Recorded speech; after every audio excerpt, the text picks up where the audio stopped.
Karena ada orang-orang yang ketika akan datang Ramadan itu hatinya belum siap, belum lapang, belum luas. Saking pentingnya ini turunlah hadis Nabi yang langsung bukan dibawa oleh Nabi sendiri tapi Jibril yang datang. Catat Syu'abul Iman Al-Baihaqi, hadis riwayat Al-Baihaqi, kitab Syu'abul Iman, nomor hadis 1471. Nomor hadis 1471. Saya bacakan hadisnya, perhatikan. An Ka'ab bin Ujrah radhiyallahu anhu qala. Hadis ini diriwayatkan oleh Ka'ab bin Ujrah, semoga Allah meridai kepadanya. Qala, beliau menyampaikan, qala Rasulullah sallallahu alaihi wasallam, satu kali Rasulullah sallallahu alaihi wasallam menyampaikan kepada kami. Perhatikan kalimatnya. Ini di awal-awal beliau ketika akan datang Ramadan. Ya. Sebentar lagi Isya, jadi saya bacakan dulu, nanti kita tafsirkan setelah Isya ya. Ahdirul mimbar, cepat, mendekat kepada mimbar, ya. Dipanggil semua sahabat tuh, ya. Ke dalam Masjid Nabawi. Ayo ahdirul mimbar, mendekat kepada mimbar. Masya Allah. Falamma hadarna, tatkala kami sudah mendekat di mimbar itu, ya, tiba-tiba Rasulullah naik ke atas mimbarnya, dan mimbar Nabi itu ada 3 gundukan, ya. Ada 3 gundukan, jadi disimpan agak tinggi, ya. Setiap Nabi akan naik, jadi gundukan pertama, gundukan kedua, gundukan ketiga. Saat Nabi akan melangkah pada gundukan pertama, tiba-tiba turun malaikat Jibril, menyampaikan satu kalimat, kata Nabi, amin. Sahabat bengong, karena mereka nggak lihat dan tidak sadar, ya. Yang kedua naik lagi, kata Nabi, amin. Dan yang ketiga naik lagi, kata Nabi, amin. Masya Allah. Tatkala Nabi sampai di mimbarnya, falamma faragha 'alal mimbar, tatkala beliau sampai di mimbarnya, tiba-tiba turun lagi, nazala, ya. Setelah di atas, turun lagi beliau ke bawah, ya.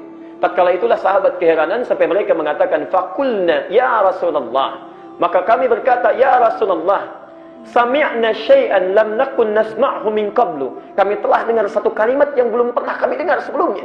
Nabi itu tabiatnya kalau sudah naik ke atas mimbar langsung menyampaikan, kalau tidak tausiah, mau'izah hasanah. Tausiah itu kalimat singkat dan padat. Kalau mau'izah hasanah agak panjang berupa nasihat. Ini tidak dilakukan. Cuma amin, amin, amin, tiba-tiba turun lagi. Maka sahabat kemudian bertanya, ya Rasulullah, faqulna ya Rasulullah, sami'na syai'an lam nakun nasma'hu min qabl. Ya Rasulullah, kami mendengar satu perkataan yang agak aneh. Belum pernah kami dengar sebelumnya Nabi berkata seperti itu. Ya. Maka kata Nabi, perhatikan, falamma raqitu darajatal ula, tatkala saya naik pada gundukan yang pertama itu, arada alayya Jibril alaihi salam. Tiba-tiba Jibril alaihi salam turun kepada saya, menyampaikan satu informasi. Perhatikan kalimatnya. Bu'dun liman adraka Ramadhana falam yughfar lahu. Bu'dun, ya. Sungguh celaka dan keterlaluan, ya.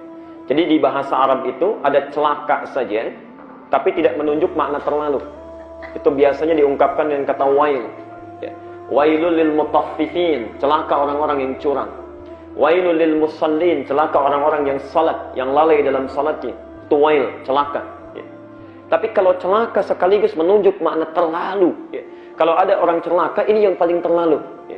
Itu bu'dun kalimatnya, ba, ain, dan. Ada bu'dan, ada bu'dun, ya. Kalau bu'dan itu menunjuk kepada keadaannya, sifatnya. Kalau bu'dun umumnya pada orangnya. Jadi ada orang yang celaka sekaligus terlalu, insyaallah. Bu'dun. Liman atau man adraka Ramadhan. Siapa orang celaka dan terlalu ini? Yaitu man adraka Ramadhan, orang yang mendapati bulan Ramadan, masyaallah.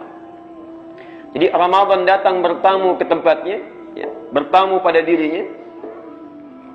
Bu'dun, celaka dan terlalu, orang yang mendapati Ramadan, ketika Ramadan datang bertamu pada dirinya, ya, di masa dia hidup, tapi masya Allah, lihat ujungnya, falam yughfar lahu.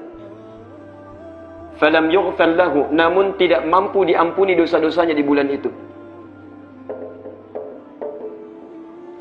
Celaka dan terlalu, orang yang sudah mendapati Ramadan namun tidak mampu, ya, diampuni dosa-dosanya di masa itu. Ramadan tidak mampu menjadikannya terampuni dosa-dosa yang pernah dia lakukan. Bapak Ibu sekalian, Bapak Ibu bisa bayangkan, Ramadan datang membawa ampunan penuh, sebulan penuh. Dan hebatnya bukan hanya siangnya, bukan hanya malamnya. Siang malamnya datang dengan ampunan. InsyaAllah. Hadis sahih malamnya. InsyaAllah kita akan jelang bersama. Mudah-mudahan usia kita sampai pada masa itu. Ya. Malam Kamis sudah kita akan mendapati hadis Nabi Al-Bukhari. Kitabus Siyam, nomor hadis 37. Man qama Ramadana imanan wahtisaban ghufira lahu ma taqaddama min dhanbi. Tidak ada kalimat paling indah selain hadis ini. Perhatikan. Man qama Ramadana, siapapun yang bangun menunaikan qiyam Ramadan yang kita sebut dengan tarawih itu. Imanan, dia lakukan karena Allah, yakin dengan Allah, ikhlas, bukan karena yang lain. Dia tidak datang bukan karena imamnya, bukan karena yang kultumnya bagus, bukan karena masjidnya enak, bukan, tapi dia lakukan karena Allah. Dimanapun situasinya dia mencari yang terbaik karena Allah yang meminta. Di ukurannya bukan dunia, ukurannya Allah. Ya. Walaupun masjidnya biasa-biasa saja, tapi bacaannya mendekatkan dia dengan Allah, dia akan kejar. InsyaAllah. Imanan namanya. Tapi poinnya, wahtisaban. Di sela-sela rakaatnya, dalam sujudnya, dalam duduk di antara saat dia sebelum bangun, ihtisaban. Dia bermuhasabah. Menghitung dosanya. Mengingat-ingat sampai malam itu apa yang salah. Berlinang air matanya saat beristighfar itu, sambil Nabi membaca, Allahumma innaka afuwun, tuhibbul afwa fa'fu anni. Saya pernah sampaikan dalam bahasan yang lalu, ya. Jadi saat Anda mengucapkan Allahumma innaka afuwun, ya Allah, sungguh Engkau Maha Pemaaf, itu kita bayangkan kesalahan kita itu apa sampai malam itu. Barangkali saat Anda berangkat, maaf, ada yang salah dengan orang tua yang belum pernah disapa, jalan sudah tertati-tati, rambutnya sudah memutih, belum pernah disapa selama hidupnya. Ada orang tua dengan anak yang tidak pernah tegur sapa, Masya Allah. Ada suami istri yang pernah berseberangan, dengan anak-anak belum pernah bertemu. Barangkali Anda datang menunaikan sholat, tapi Anda masih punya masalah. Maka tangisi itu, linangkan air mata kita, ingat-ingat itu saat mengalir air mata kita, diingat semua dosa sampai malam itu. Perhatikan kata Nabi, ghufira lahu ma taqaddama min dzambi. Ma taqaddama min dzambi. Ma itu harfun mausulun yadullu 'alal 'amiyah. Ya. Isim mausul, kata benda yang menunjuk pada keadaan tapi tanpa batasan. Apapun itu, ya. Ghufira lahu, ghufira telah diampuni.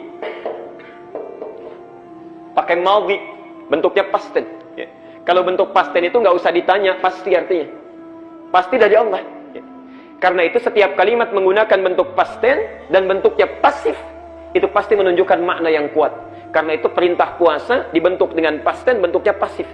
Ya ayyuhalladzina amanu kutiba, bukan kataba. Ya. Kalau kataba masih biasa. Kalau kutiba itu sudah sangat menekankan, nggak usah tanya, itu pasti Allah yang mewajibkan. Ghufira, jangan tanyakan lagi. Ghufira lahu, pasti diampuni baginya. Apa yang diampuni? Apapun dosanya. Taqaddama, yang telah lalu. Min dzambi. Allah, Anda punya dosa dari mulai balik sampai Anda hadir tarawih, menangisi dosa kita di situ, berlinang air mata kita, mengingat kesalahan-kesalahan kita, itu gugur semua dosanya sampai dengan malam itu. Kurang apa lagi? Tiba-tiba Anda mimpi, tertidur, ya, masih mencela orang juga, misalnya lupa kita, ghibah, membicarakan orang. Tadinya bagus pertanyaannya, mana saudara kita yang tadi nggak kelihatan di masjid? Iya ya, dicari-cari kemudian muncul aibnya. Saat sahur sambil makan, orang istighfar ini membicarakan orang lain. Allah tidak ingin siangnya hadir dia punya dosa itu. Jangan tunggu sampai sebulan selesai. Siangnya ditunggu lagi oleh Allah. Yang punya dosa dari mulai malam tadi sampai dengan siangnya, hadisnya muncul lagi. Man shama Ramadana imanan wahtisaban ghufira lahu ma taqaddama min dzambi. Sama. Malamnya punya dosa, siangnya puasa. Dalam puasanya dia beristighfar kepada Allah, lakukan karena Allah, mengingat dosa-dosanya. Maka Allah tidak biarkan dia di siang itu punya dosa, diampuni semua dosa yang telah dia berlalu. Hadirin, itu berlangsung selama sebulan. Itu berlangsung selama sebulan. Karena itu Jibril sampai menyampaikan pada Nabi, kalau ada Ramadan datang membawa peluang ampunan, pahala dilipat gandakan. Anda sekarang baca Quran, itu satu hurufnya cuma 10 pahala. 10 kebaikan. 10 kebaikan. Hadisnya sahih. At-Tirmidzi nomor hadis 2910. Man qara'a harfan min kitabillah falahu asyru hasanat. Siapa yang membaca satu huruf saja dari Al-Quran, dia dapat 10 kebaikan. Walam aqul alif lam mim harfun. Saya tidak katakan alif lam mim satu huruf, kata Nabi. Walakin alifun harfun, alif satu huruf. Lamun harfun, lam satu huruf. Mimun harfun, mim satu huruf. Walikulli harfin asyru hasanat. Setiap hurufnya dapat 10 kebaikan. Anda baca alif lam mim sekarang, dapat 30 poinnya. Pahala kebaikan. Nanti kita lihat di akhirat, bukan sekarang. Tapi Anda baca di Ramadan, hadisnya qudsi, Al-Bukhari, Kitabus Siyam, nomor hadis yang ketiga. Wal hasanatu bi asyri amsalihha. Setiap yang melakukan kebaikan di bulan Ramadan, saya lipat gandakan, kata Allah, 10 kali lipat hari biasa. Anda baca satu huruf di malam Ramadan, atau di hari Ramadan, maka 10 kali lipat hari biasa. Ini alif, 10 hari biasa. Ramadan kali 10 lagi. Anda dapat 100. Tidak cukup sampai di situ. Bertepatan dengan Lailatul Qadar kita baca, karena itu saya pesankan dari sekarang, jangan tinggalkan malam Ramadan kecuali Anda baca Quran, walaupun hanya 1 ayat. Walaupun 1 ayat, kita tidak tahu barangkali itu bertepatan dengan Lailatul Qadar. Bertepatan baca dengan malam itu, Masya Allah. Inna anzalnahu fi, wa ma adraka ma Lailatul Qadri khairun. Itu sama nilainya dengan baca Quran 1000 bulan. Dikonversi 80 tahun. Jadi kalau Anda baca Alif Lam Mim, malam itu bertepatan sama, lantas kita tertidur misalnya, itu sama dengan baca Alif Lam Mim 80 tahun tanpa henti. Ramadan, tidak ada bulan lain kecuali Ramadan. Karena itu kata Jibril, Ramadan sudah datang ke hadapannya, orang lain diwafatkan sebelum Ramadan. Allah. Saya ingat betul itu tahun lalu ya, ada Pak Siddiq, duduknya selalu di sini tuh. Ya. Beliau pakai jaket kuning ke orange, ya, agak orange. Datang, usianya sudah 79 tahun, tapi semangatnya luar biasa. Iktikaf bangun yang paling pertama awal-awal, setoran Quran di awal, orang datang 10, beliau bawa 20. 10 hari iktikaf, alhamdulillah hafal kurang lebih 3 juz Al-Quran. Usia 79 tahun. Saya katakan jangan tunggu Ramadan tahun yang akan datang. Hafalkan sekarang sebelum meninggal. Karena saat meninggal itulah penghafal Quran akan dimuliakan oleh Allah. Beliau hafalkan dengan kuat, luar biasa. Sesuai kemampuannya mendekat kepada Allah. Selesai Ramadan barangkali bertambah. Bapak Ibu sekalian, 2-3 bulan yang lalu dipanggil oleh Allah di hari Jumat. Saat kami sedang berkhutbah, dapat SMS, beliau meninggal. Masya Allah. Yang datang teman-teman iktikafnya, yang menengoknya, mengantarkannya. Kurang apa lagi? Antum ada di mana? Bersiap dari sekarang. Bersiap dari sekarang. Karena itulah kata Jibril, sangat keterlaluan, bu'dun. Terlalu dan celaka orang. Sudah didatangkan Ramadan, Pak Siddiq barangkali diambil karena bekalnya sudah cukup. Masya Allah. Dosanya barangkali sudah gugur, amalnya sudah banyak, bekalnya sudah ada. Antum, Masya Allah, diberikan usia sampai sekarang Quran barangkali belum tersentuh untuk baca. Dosa masih berliput. Didatangkan Ramadan untuk mengampuni dosa kita. Nggak mau juga disepelekan. Ramadan datang bawa ampunan, bawa pahala berlipat, kemudian kita abaikan. Yang paling luar biasa ada yang mengusirnya. Tidak usah datang, silakan pergi. Ya. Apa ini Ramadan? Saya tidak bisa makan lagi siangnya. Kenapa harus repot? Ya. Ayo kita minum, ayo kita makan. Itulah yang luar biasa. Itulah yang luar biasa. Jadi sangat keterlaluan kata Jibril kalau ada orang datang Ramadan kepada dirinya, tapi kemudian dia abaikan. Falam yughfar lahu. Kita diwafatkan sampai malam ini. Maaf, ada yang diwafatkan sampai malam ini tidak bertemu kita. Dan kita dihidupkan sampai dengan malam ini. Mungkin ketemu Ramadan lusa nanti. Barangkali menurut Allah, saking sayangnya Allah pada kita, ada Ramadan tahun lalu yang belum sempurna.